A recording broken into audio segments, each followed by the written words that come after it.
उद्वत्तुकामान् सर्वादिसिद्धैः एकज्ञाश्री शेषप्रदा तुम तिरुवनगुरुवैर्वहानाम् आजीवपावकाराणां विश्वनाथ नाथ पुरारी तिरुवन महिमा विदित तुम्हारी। ये बताया हुआ मुख और नासिका से एक साथ उच्चारित होने वाले वर्णों की उत्पत्ति हुई जो लव सिद्धांत ओम में संक्षिप्त रूप से वर्णित है, जिसका विस्तार सिद्धांत ओम में प्रतिपादित हुआ है। इसे हम अल्प समय में अभिव्यक्त नहीं कर सकते। शिव के नागतांडव के उपरांत महर्षि पाणिनि ने शब्द की रचना की और अक्षर को रूप देने के लिए प्रथम प्रार्थना की। नत्वां सरस्वतीं देवीं शुद्धां पुण्यां करोम्यहं पाणिनि प्रवेशाय लघु सिद्धांत कौमुदी। महर्षि पाणिनि ने विनय कर लघु सिद्धांत कौमुदी की रचना की, जो आज इस जगत में सर्व भाषाओं का मूल है, जो कि सनातन है, शाश्वत है। नृत्यावसार शब्द व्याकरण, इससे शब्द की संरचना हुई और दंड में जिस प्रकार ये 14 शीर्षक परमात्मा शिव ने जगत को दिए, वो आज सभी की अभिव्यक्ति का कारण है। इति माहेश्वराणि सूत्राणि अनादि संज्ञार्थानि ऐसा मध्यापितः अकारादि स्वकार उच्चारणार्थ लनतीति तत्संज्ञकः। शिव के नागतांडव के बाद संज्ञा, संधि, ओष्ठ, जिह्वा, कंठ, नासिका, पुल्लिंग, स्त्रीलिंग, नपुंसकलिंग आदि आदि वर्णों की उत्पत्ति के स्थान तय हुए। वाणी में व्यापकता ही वाणी की श्रेणियां निर्धारित हुई। इस प्रकार बोला हरिओम ऋ एयम ऐयम भयवर लम न्यमगानम जभय गर्दश जब गर्दश खपचकटचकटव कपय शशशल हल।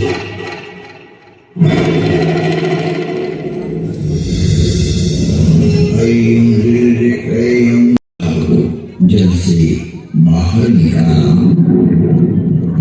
जिससे कालांतर में इस पृथ्वी पर जीव बनने लगा और एक बड़ी काल गणना के बाद यहाँ मानव पैदा हुआ, किंतु उसे किसी प्रकार का बोध नहीं था, किसी भी प्रकार की अभिव्यक्ति की समझ नहीं थी। ना तो उस समय शब्द था, ना कोई वर्णाक्षर। चराचर जीव जगत अपने अपने समूह में एक मूक दृष्टि से एक दूसरे को निहारते थे, लेकिन कुछ भी अभिव्यक्ति नहीं कर सकते थे।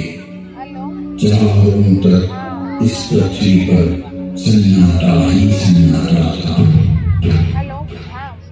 प्राकृतिक स्वरूप कई युग बीत गए कि अचानक ब्रह्मा को विचार आया कि पृथ्वी का निर्माण हो चुका है। विष्णु ने अपनी व्यवस्था भी व्यापित कर दी है, लेकिन शब्द की उत्पत्ति कौन करेगा? बिना वाणी अभिव्यक्ति कैसे हो पाएगी? जब ब्रह्मा और विष्णु को प्रेरणा हुई कि देवों के देव महादेव ही इस सृष्टि में शब्द की स्थापना कर सकते हैं, शब्द धर्म का नाम दे सकते हैं,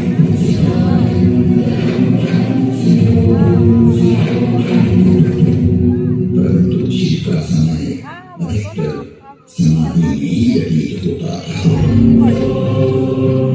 जगत में वेद की स्थापना के लिए मनुष्यों में प्राणियों में सत्य, प्रेम और करुणा की भावना प्रकट करने के लिए शब्द को देह देने के लिए महादेव को समाधि से जगाना अति आवश्यक है। जब ब्रह्मा विष्णु और सारे देवताओं ने महर्षि पाणिनि को प्रेरणा की कि वो महादेव को प्रसन्न कर जगत में शब्द प्रकट करने की प्रार्थना करें।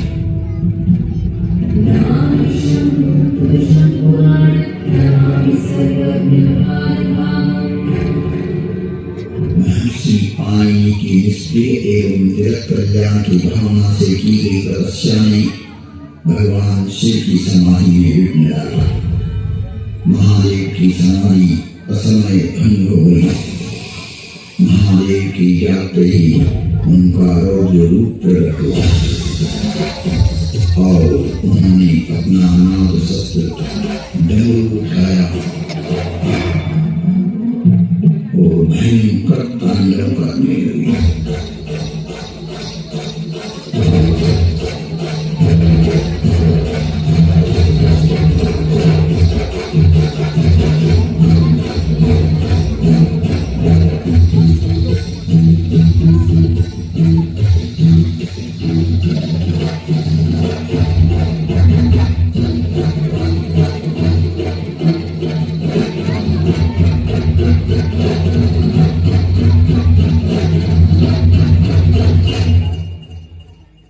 इतना भयंकर तांडव किया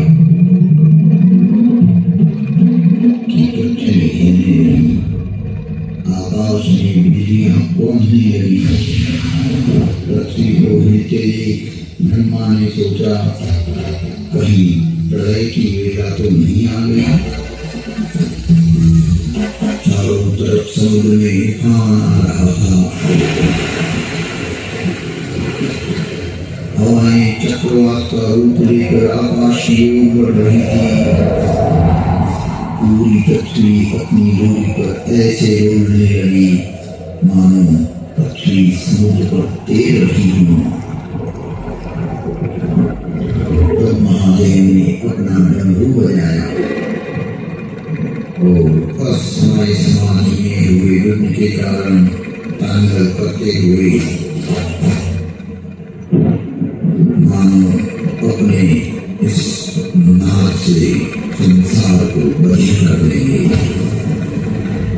और उसकी तीव्रता को प्रकट करते हुए प्रचंड एवं भीषण अनुभव दुनिया पैदा करते हुए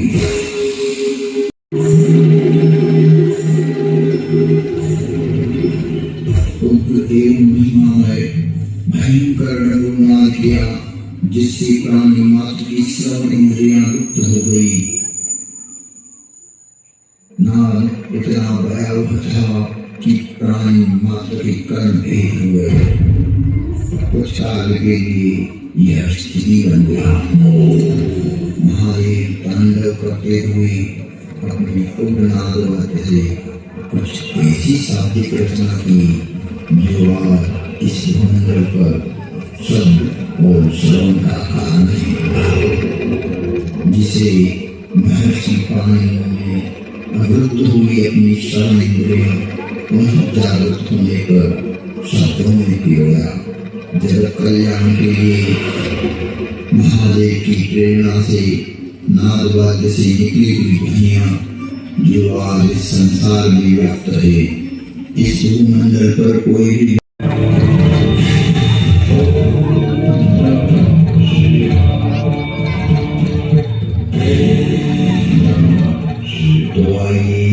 प्रवेश करते हैं एक कालातीत कथा में, जिसकी काल गणना असंभव है। घटना युगों पहले की है कि जब अनेक अंतरिक्षों में अनेक ग्रहों पर उद्भव, पालन और संहार हो रहा था, अर्थात कई सारी शक्तियों का प्रादुर्भाव और विलय हो रहा था। कई वहां की सभ्यताएं विकसित हो रही थी तो कोई नष्ट हो रही थी और वर्तमान में भी यही क्रम